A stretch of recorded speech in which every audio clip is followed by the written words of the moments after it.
Selanjutnya apa kata Allah? Wasta'inu bis-sabri was-shalah. Nah, ini seperti yang saya katakan tadi, sungguh pun ayat ini ditujukan kepada Bani Israel, tapi sebenarnya untuk kita semuanya orang beriman. Orang yang diturunkan kepadanya Al-Quran ini.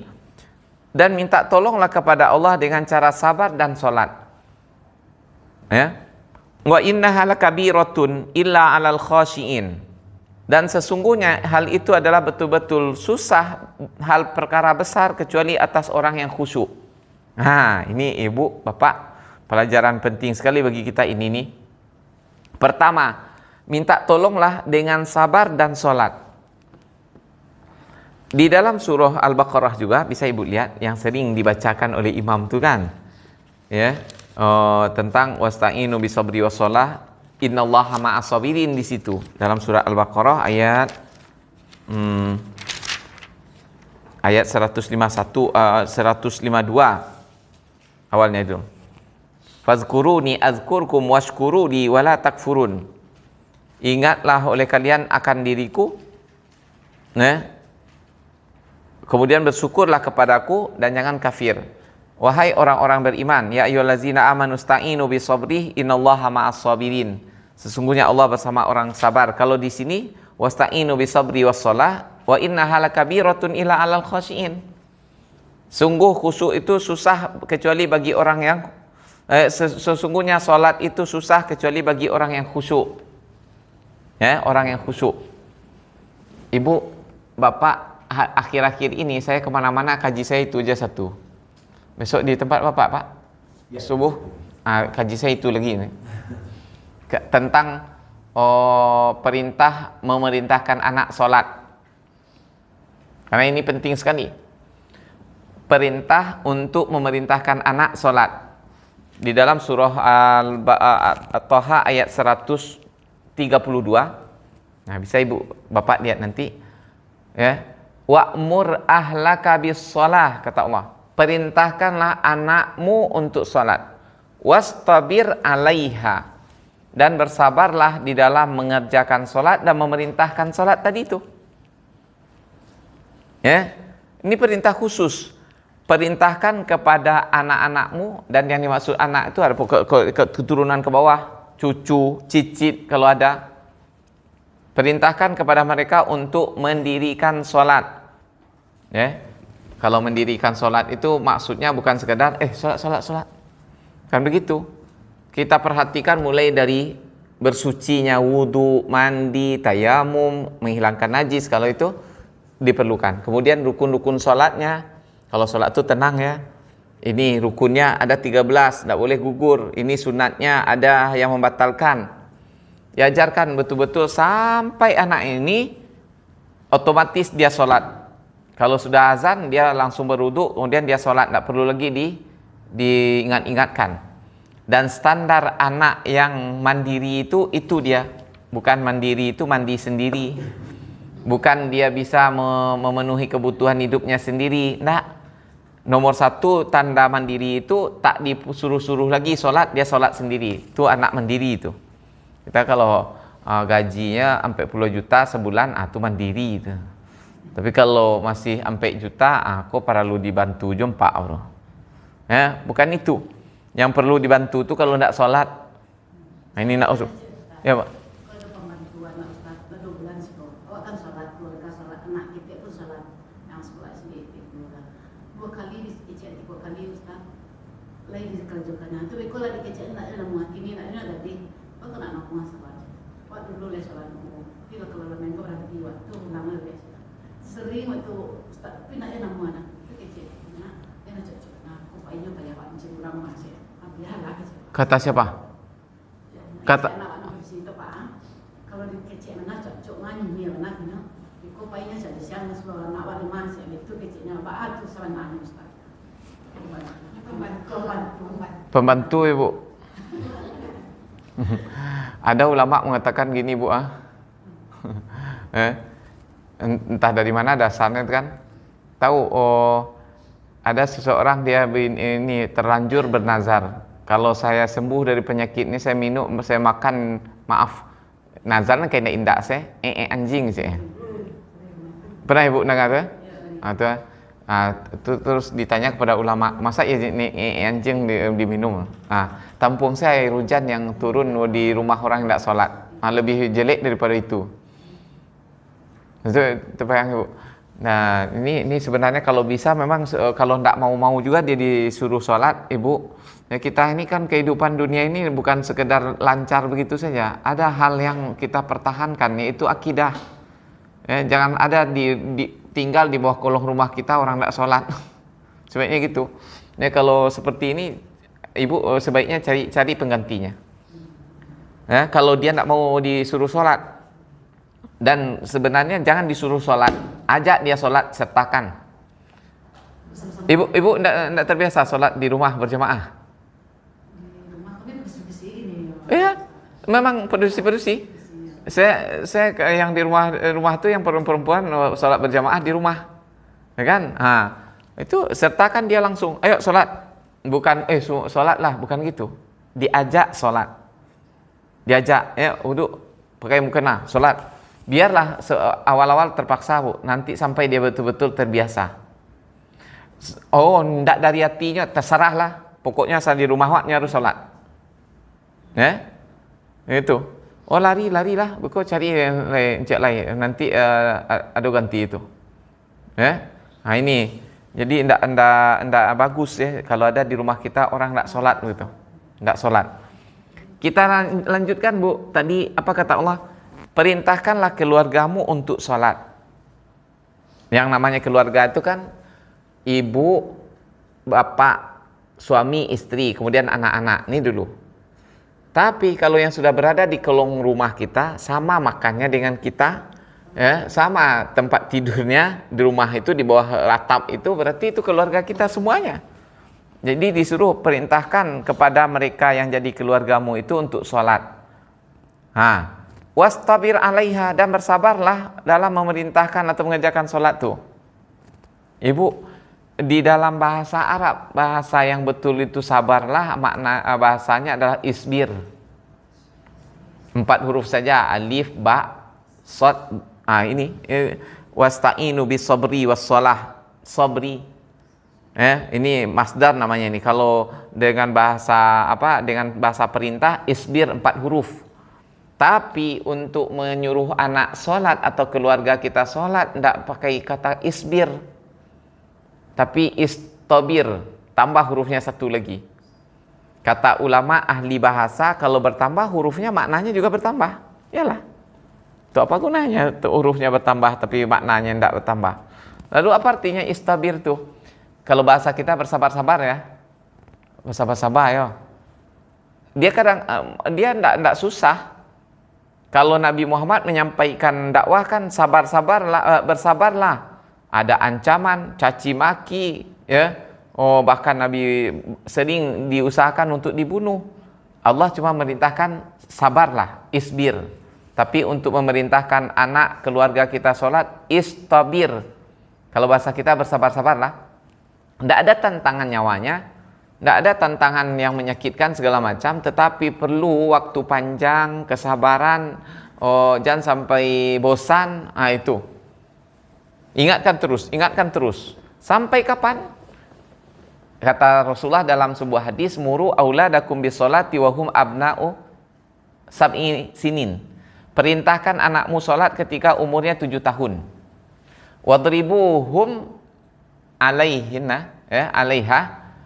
Pukullah mereka itu kalau belum juga melaksanakan sholat, kalau umurnya sudah 10 tahun. Kan ibu, berarti maknanya kita mengajari anak itu sholat dari umur 7 sampai 10, artinya kan 3 tahun. 3 itu kan 3 kali 365 hari kan? Kali 5.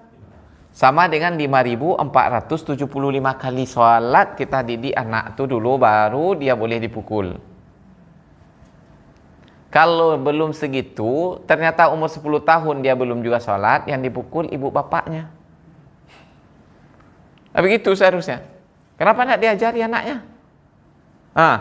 Kan ibu bapak 5.475 itu baru penanaman dasar, segitu banyaknya.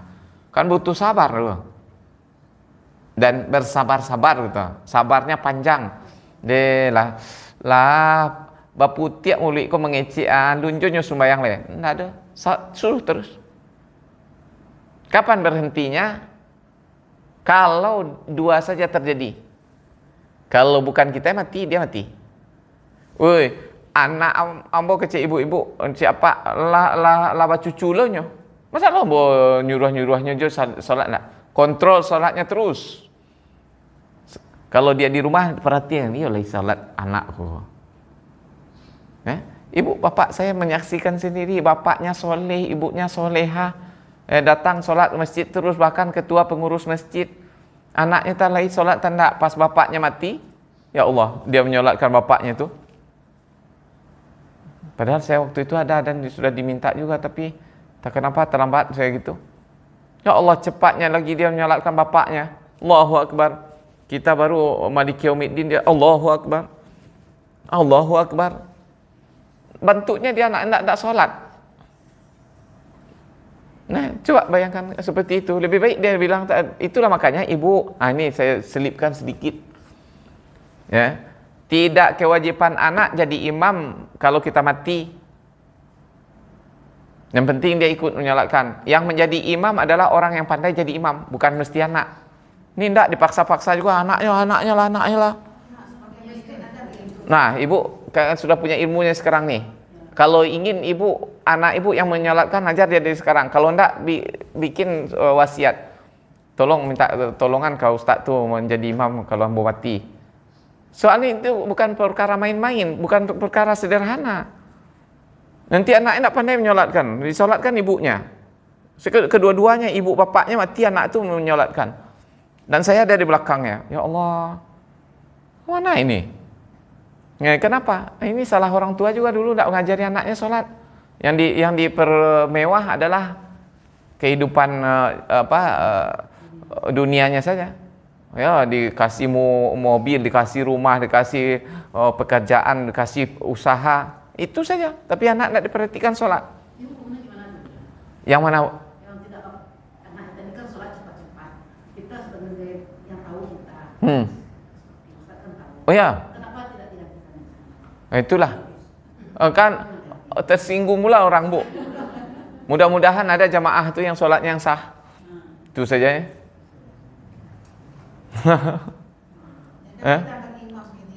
Ya itulah kita berimam kepada dia. Saya waktu itu saya niatkan saya keluar dari imam, saya sholatkannya sendiri gitu. Pada ribut lah awak lo ke ribut jo keluarga kan. Tapi pemahaman orang. Alhamdulillah hal ini sudah beberapa masjid saya sampaikan. Tidak jadi kewajiban anak jadi imam ketika orang tua ibu bapaknya meninggal. Yang wajib menjadi imam adalah justru imam masjid, yang istilahnya imam rotib, imam resmi. Nah, jadikan saja anak itu makmum, kecuali memang kalau bapak saya meninggal, saya yang jadi imam. Tidak ada pula orangnya. Masalah saya serahkan kepada, tidak ada pula orang yang mau. Kan? Nah terus jadi ajari anakmu sholat dan bersabar-sabar begitu. Oh, untuk dari umur 7 sampai 10 tahun saja sebanyak itu tadi kita ngajari ibu. Apalagi kalau terus, dan segitu itu sudah mantap sholatnya, belum. Dari umur 7 sampai 10 tahun belum. Saya sudah mencobakan sendiri anak saya. Tiap waktu sholat, saya waktu di Kairo, ibu bapak tidak ada kerjaan saya kecuali belajar. Saya cuma di rumah saja dengan anak-anak saya, kemudian sekali-sekali nemui guru saya begitu. Pokoknya 5 waktu itu bersama saya, anak saya terus. Mulai dari umur dari kecil sampai umur 10 tahun tidak ada anak saya berpisah-pisah dengan saya. Bahkan mungkin 1 hari pun tidak ada. Adalah mungkin 1 hari 2 hari adalah sekali. Tapi ketika umurnya 10 tahun, saya perhatikan belum juga terbiasa dia sholat sendiri. Harus ditunggu juga perintah, sholat lagi, baru dia sholat. Bahkan ketika dia saya sudah sholat begitu, saya pulang, dia belum sholat lagi. Dia sholat sendiri cepat-cepat. Asal saja. Nah, setelah dia SMP, SMA baru semakin baik. Tapi kita terus kontrol. Dikontrol terus, diperhatikan terus. Mengajar anak puasa, tidak tanggung mudahnya ibu. tahun Ramadan kemarin, anak saya paling kecil, umurnya 6,5 tahun, perempuan. Saya ajari puasa setengah hari sajalah. Tak mau dia. Padahal hari pertama baru puasa. Jam 2 sudah dibilang haus, lapar, makanlah. Tak mau dia. Asar dia sudah gini-gini di atas kasur. Haus, lapar, disuruh makan tak mau juga. Sampai maghrib dia puasa. Baru senang, happy sekali dia waktu berbuka. Besok nak mau dia lagi nak mau dia buka lagi. Puasa pertama kemarin tak ada satupun bolong. Mudahnya menyuruh puasa, tapi nyuruh sholat sampai sekarang. Kalau kita tidak di rumah, tar dulu bi, tarlah dulu. Agak 7 kali kita bilang, entar juga baru. Makanya dengan uminya langsung. Nah, udah kita sholat berjamaah, uduk. Maka sudah beruduk kita, dia masih juga bro. Apalagi kalau sudah berhadapan dengan HP di minggu nih. Nantilah dulu. Nah kalau dia sholat sendirian, bantu coto ayam sini. Memang betul-betul harus sabar. Bahkan ibu umpamanya sekalipun anak ini sudah dewasa, sudah berbini, intip juga dia sholat. Adalah baik sholat anak saya ni. Perhatikan ketika dia wuduk, lah ibu betul wuduknya ni. Ya, ini berat. Ya, tanggung jawabnya berat. Bahkan kata Allah di lanjutnya apa? Wastabir 'alaiha la nas'aluka rizqan nahnu narzuquk. Kami tidak mintai pertanggungjawaban tentang rezeki kepadamu. Kami menanggung rezekinya. Artinya apa? Masalah sholat tanggung jawab kalian. Itu tugas kalian di dunia. Kalau masalah rezeki, aku yang beri rezeki. Ya? Kita terbalik. Rezeki anak yang kita perhatikan siang malam, bahkan dipikirkan, tapi sholatnya tidak dipikirkan. Yang disuruhkan oleh Allah, pikirkan sholatnya, rezekinya kami menanggung. Dan alhamdulillah saya betul-betul saya lakukan seperti itu. Alhamdulillah tidak ada saya repot-repot rasanya membiayai anak saya.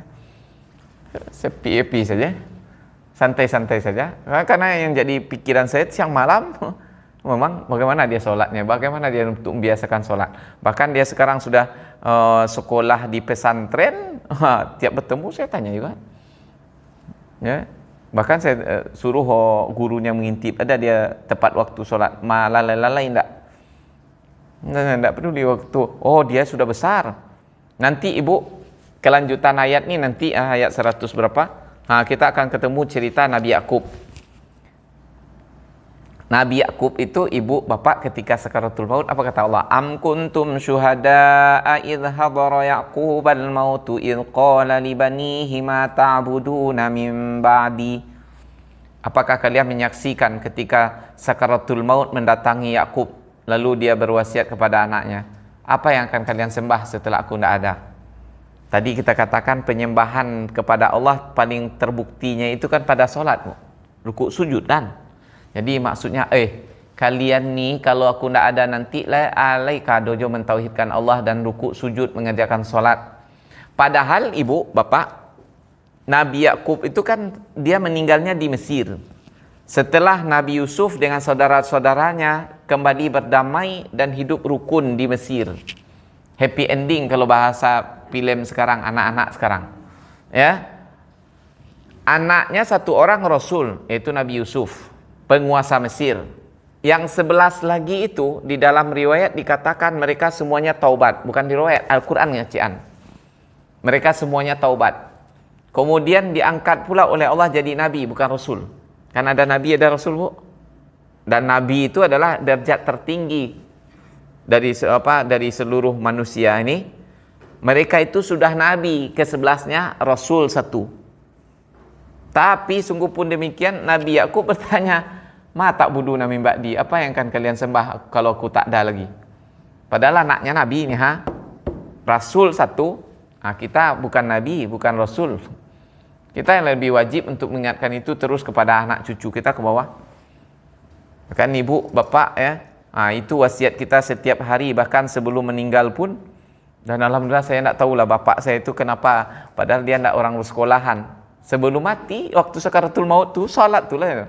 Seperti Nabi Yakub tu, saya heran sekali itu. Karena memang kerjaannya seumur hidup itu menjaga salat orang, sehingga terkenal di kampung tu tukang jago sembahyang orang. Bapak saya itu. Ya.